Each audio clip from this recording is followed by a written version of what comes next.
we had a guy named Brian Horgan, very talented, very knowledgeable. And everybody was thinking they wanted to pick a guy that would get the trains to run on time. And Brian said, we don't care about the trains running on time. We want the best golf course we can possibly get.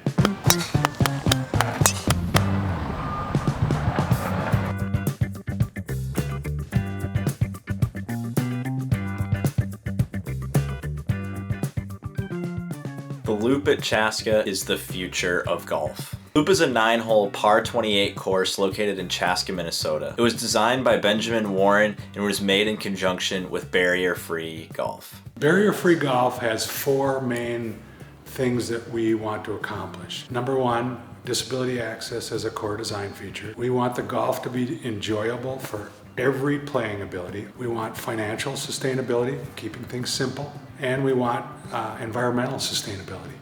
Right here was a Robert Trent Jones short course that was owned by Hazeltine at one point. They sold it. The city, some guy, the guy that bought it, donated it to the city, and it was very run down. So it worked out perfect that we revitalized this golf course into the loop. The thing that makes the loop fun are the green complexes. They're just awesome with a ton of slopes, different ways to get at different pins.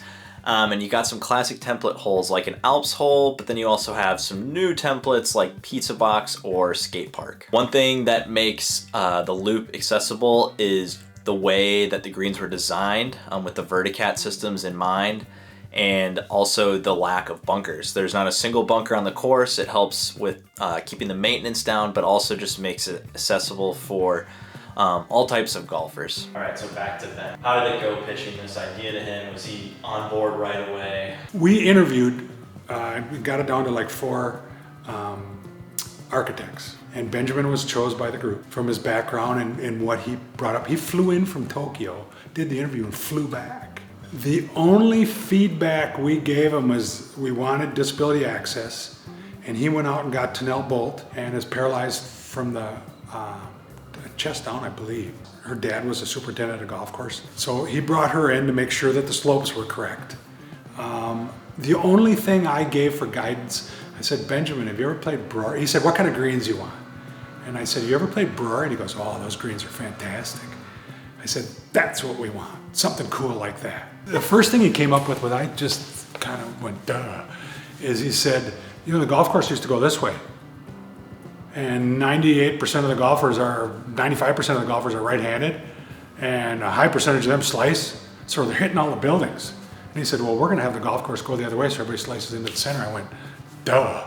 When I played the loop, I got to play with Tracy. Tracy is confined to a wheelchair, and he personally said he liked playing the loop because of the Verticats. Verticats are very rare at golf courses, but they do allow like people with disabilities to like play golf in a more comfortable fashion. They can go to their own ball. They don't need to be tied to the cart. And it was just awesome to see him play golf, kind of see stuff that I take for granted in golf and how the loop kind of circumvents that. It was just awesome to watch him kind of hit some low runners and watch the slopes kind of feed the ball towards the hole and just allow him the freedom to play.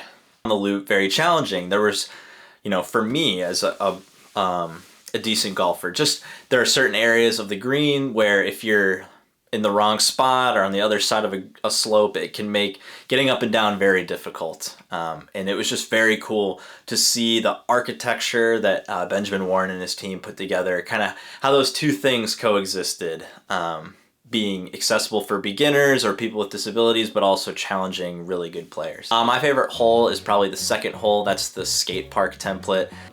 I probably like Skate Park. I think the name's fun. It's a dog leg right around the water, but you can get on a tee that you don't have to cross the water. And it's just got a big kicker to the left. You know, it brings out that, as Benjamin would describe it, when the ball's on the ground, the enjoyment of picking a shot and then hitting it and hoping that what you saw and planned for happens. I think that's a great enjoyment for golf. You can get really close to some hole-in-ones. We had some really fun shots in our group.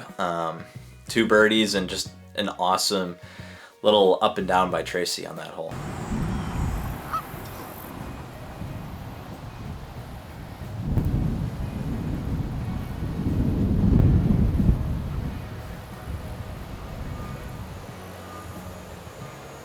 Great shot. All in all, the loop is the future of golf. As golf continues to, grow and courses feel that need to be 7,000 yards and take up all this space and use a lot of water and resources, golf needs to start looking at those very real issues. Picking grasses that take less inputs. So they have Kentucky bluegrass and they got bent. That's it. Kentucky bluegrass is pretty tough grass. So you can do a lot to it and you don't have to feed it a lot, and it does pretty well. The other part is how the water from this whole neighborhood flows into this property. And Benjamin had an open ditch to help it drain faster. So this water flows in here, goes into those ditches, and you have all those wildflowers and plants around the ditches, seeps from the outer ring of that pond into the inner ring. And that cleans the water up. And then they pump it out of the inner circle to irrigate the golf course.